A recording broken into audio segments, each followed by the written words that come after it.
time you walk into the room, got me feeling crazy, like my heart boom boom.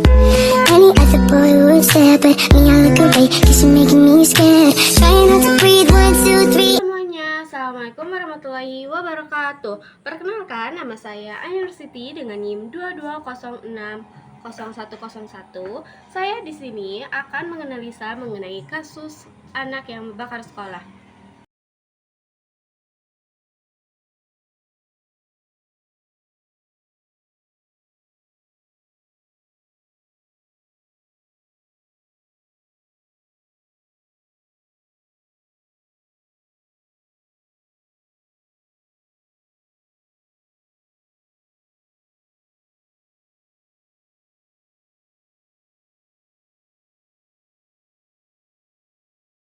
Baik, dari kasus ini berdampak serius pada kesejahteraan emosional anak. Dilihat dari beberapa faktor, mungkin anak mengalami stres, kecemasan, depresi, dan rendahnya harga diri. Dukungan keluarga juga penting, meliputi komunikasi terbuka, kasih sayang, dan pendamping aktif dalam membantu anak mengatasi trauma dan mengembangkan ketahanan emosional. Oke, selanjutnya ada faktor perkembangan emosi. Kondisi emosional menyebabkan menguatnya emosi seseorang. Kondisi tersebut adalah yang pertama, ada kondisi kesehatan. Mungkin dari faktor ini tidak terlalu mempengaruhi sifat anak tersebut, karena saat anak ini mengganggu temannya, dia merasa senang. Dimana saat kesehatannya baik, dia akan melakukan yang ia senangi, yaitu mengganggu temannya. Ada yang kedua, yaitu suasana rumah. Mungkin kondisi rumahnya diliputi banyak pertengkaran, kecemburuan, dan dendam yang membawa sifat buruknya. Yang ketiga, cara orang tua mendidiknya yang menggunakan metode hukuman yang membuat perilaku membenci orang dewasa. Oleh karena itu, saat anak dicoret pipinya oleh gurunya, dia merasa marah dan langsung memukul gurunya. Yang selanjutnya, tidak adanya bimbingan dalam penjagaan frustasi dan kebencian menjadi emosi. Ada terkait teori kasus anak yang membakar sekolah adalah fenomena yang kompleks yang memerlukan pemahaman dari berbagai perspektif teori psikologi.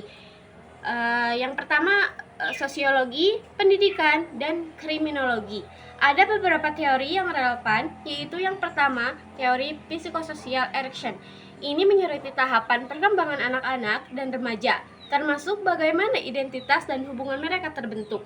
Kasus seperti ini sekolah dapat terkait dengan krisis identitas atau masalah dalam tahap perkembangan psikososial seperti kebutuhan akan perhatian, pengakuan, dan pemenuhan kebutuhan emosi yang tidak terpenuhi oleh anak. Ada teori perilaku, behaviorisme. Ini menggambarkan perilaku membakar sekolah dapat dianggap sebagai hasil dari pembelajaran atau respon terhadap pengalaman masa lalu. Anak mungkin meniru perilaku yang mereka lihat atau mengalami penguatan negatif atau positif dari tindakan yang dilakukan. Misalnya, kurangnya hukuman atau kontrol dapat membuat anak merasa bebas untuk melakukan tindakan destruktif. Ada beberapa solusi dari analisa kasus yang saya tanggapi. Yang pertama, ada pendekatan keluarga, yaitu dengan membangun ikatan dan komunikasi yang positif dalam keluarga untuk mendukung kebutuhan emosional anak. Yang kedua, ada penguatan sosial di sekolah dengan menyediakan konseling, bimbingan, dan kegiatan positif di sekolah yang melibatkan anak secara konstruktif. Yang ketiga, ada intervensi psikologis dengan memberikan terapi atau konseling untuk membantu anak mengatasi emosi negatif dan tekanan psikologis. Yang keempat, ada pendekatan lingkungan, yaitu menciptakan lingkungan yang aman dan mendukung di sekolah dan komunitas untuk mengurangi pengaruh negatif. Yang selanjutnya ada penegakan disiplin positif yang menerapkan aturan yang adil dan konsisten dengan pendekatan disiplin yang membangun, bukan hukuman berat. Ada pendidikan moral dan karakter dengan mengajarkan nilai-nilai moral dan empati untuk membantu anak memahami konsekuensi perbuatannya. Dan yang terakhir, mengatasi stigma dan label negatif atau menghindari pemberian label negatif pada anak yang mendukung proses pemulihan dengan pendekatan inklusif. Solusi ini diperlukan sesuai dengan kebutuhan yang spesifik anak dan melibatkan kolaborasi antara keluarga, sekolah, dan profesional.